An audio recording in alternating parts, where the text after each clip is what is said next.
Il y a des moments dans la vie où on a l'impression qu'il nous manque quelque chose. On regarde autour de nous et on voit des personnes qui semblent avoir une vie meilleure que la nôtre. Plus riches, plus intelligents, plus chanceux, plus heureux. Ils ont moins de problèmes que moi. Leur vie semble plus facile. Moi, j'ai pas le boulot, pas la femme ou le mari que je voudrais.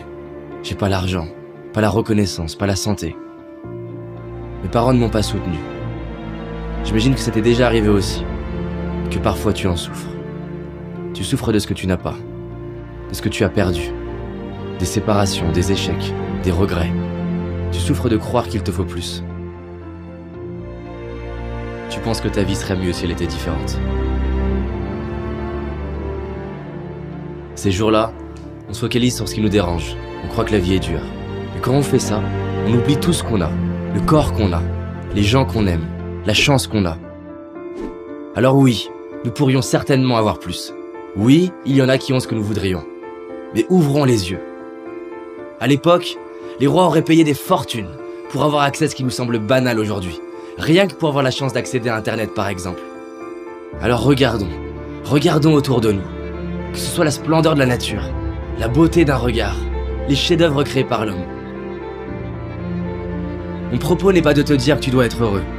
Je nous souhaite simplement de nous rappeler de ce que nous avons déjà dans les moments où on l'oublie. Est-ce que tu savais que lorsque les astronautes vont dans l'espace, ce ne sont pas les autres astres qu'ils regardent, mais notre planète. Ils se retournent vers la Terre. Des larmes coulent sur leur visage. Ils voient l'humanité comme ne formant qu'un. Plus de barrières, ni de frontières.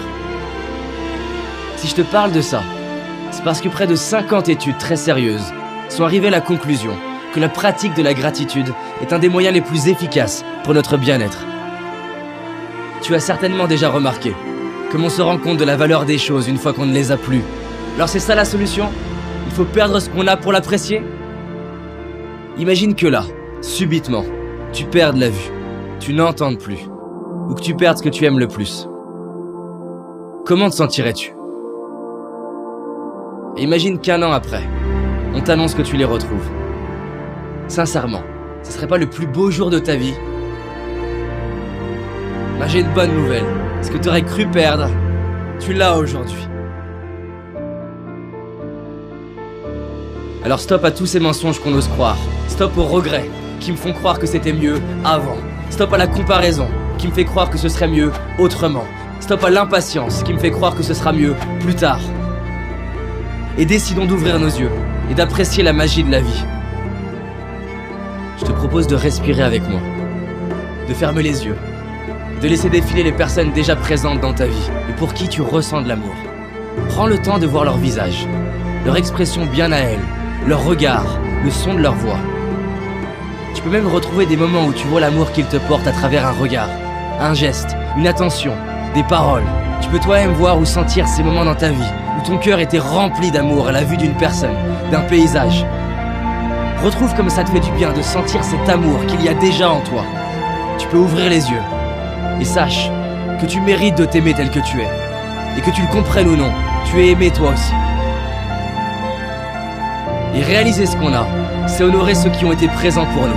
C'est honorer les personnes qui nous ont inspirés, les artistes, les professeurs, les architectes, les écrivains. C'est honorer tous ces ouvriers, ces ingénieurs, ces entrepreneurs, ces salariés, tous ceux et celles qui ont mis leur talent au service de l'humanité. C'est honorer nos moments de joie, nos fous rires, nos moments de connexion, nos victoires, nos réussites, nos accomplissements. Alors merde à toutes les histoires qu'on peut se raconter, comme quoi on n'a pas de chance, si on a de la chance. Gratitude à mes parents de m'avoir donné la vie, à ma famille, mes amis pour leur présence. Merci à la magie de la vie pour la perfection de mon corps, à mes yeux pour me permettre de voir tant de splendeur, à mes oreilles pour avoir le bonheur d'entendre ces superbes musiques, à mes mains pour toucher la vie, sentir la peau de la personne que j'aime, à mes pieds, à mes jambes qui me soutiennent depuis le début et me permettent de marcher, de courir, de danser. Tu n'as peut-être pas tout ce que j'ai cité, mais tu en as au moins une. Et rien que celle-ci, combien elle vaut? Il y a aussi toutes ces choses qui peuvent nous paraître banales et qui pourtant sont si précieuses. Gratitude d'avoir l'eau courante, l'électricité, un toit, des vêtements. Gratitude aux réalisateurs pour leurs films qui nous touchent et nous font vibrer, à ces sportifs qui nous inspirent et nous donnent envie de nous dépasser. Nous sommes tellement chanceux de pouvoir profiter des talents de tant de personnes. Merci à tous ces inconnus qui contribuent par leur simple présence, leur simple travail, à rendre notre vie plus facile. Aujourd'hui, je décide de dire merci. Je décide d'ouvrir les yeux sur la chance d'avoir la vie que j'ai. Je décide d'honorer tout ce que la vie me donne depuis ma naissance. Je décide de vivre, comme si chaque jour je venais de récupérer ce qui est le plus cher pour moi. Et toi? S'il te restait 24 heures à vivre, qu'est-ce que tu ferais? Les gens répondent souvent qu'ils réaliseraient la chance qu'ils ont. Et ils diraient à leurs proches combien ils les aiment. Pourquoi attendre le dernier jour de notre vie? Alors décidons de profiter de notre vie maintenant, d'ouvrir nos cœurs et de dire merci. Maintenant. Merci.